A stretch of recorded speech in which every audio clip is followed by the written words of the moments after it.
Thank you. Honored to be here. And I love talking in front of groups of people, especially if I know what I'm talking about. And of course, I'm very adamant about gun rights, the Second Amendment, and Article 1, Section 32 of the Indiana Constitution, which gives us our right in Indiana.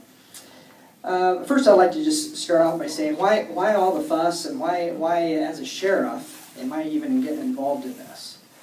Well, it happened on the first day I was sheriff. I went to the circuit court judge, and I asked him to give me the oath of office. So I raised my right hand and put my left hand on the Bible. My wife and family were present.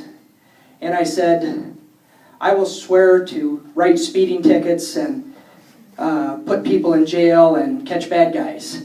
No, that's not what I said. Yeah, a sheriff really does that because that's in the law.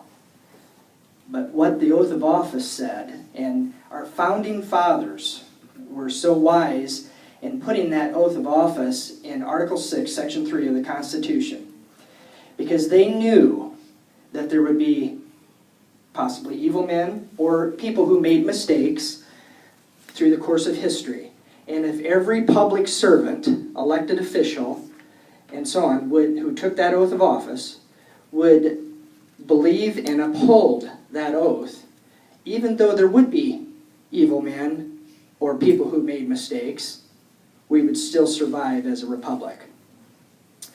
So the oath of office really says, I, Brad Rogers, will uphold the United States Constitution and the Indiana Constitution to the best of my ability, so help me God. That's it. It's very simple. But you see, we don't teach oaths today. We don't really know what that means. You see, when the Founding Fathers signed the Declaration of Independence, they signed their death warrant. And many of us don't really know what it would be to defend something to the death. And the oath was meant to do that you would defend that to the best of your ability, sometimes maybe even to your death. And then secondly, it's important to know that we oftentimes focus on federal elections and how important electing a president or a senator and so on. Those obviously are very important, but local elections are very important. And whether you're electing a sheriff, whether a county commissioners, county council. And I've even had a county councilman recently tell me, he said, because of all your discussion about oaths of office and the Constitution, it's actually made me reflect on this and how I should be upholding the Constitution. And I say, amen. And so if I can light a spark to be an example to others to uphold that oath, then that's important. But alas, I'm only in for 2 terms at most. And so you're going to need to vet the next sheriff candidate down the road. And some of us said, are you going to try for a higher office? Well, I don't know where the Lord's going to lead me, but I would say, is there a higher office than sheriff?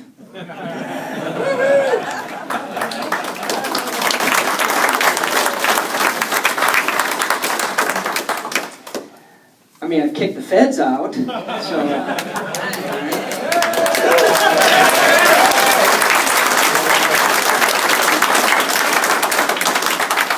And who knows, I might just be the first one to arrest an IRS agent.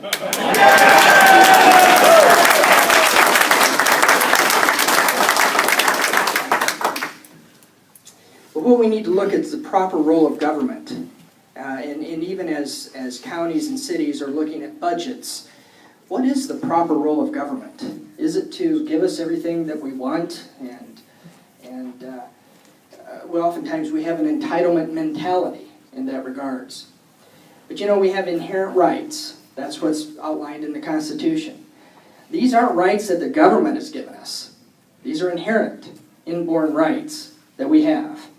And the Constitution is there to guarantee that the government is going to protect those rights. And that's where we're seeing the erosion today.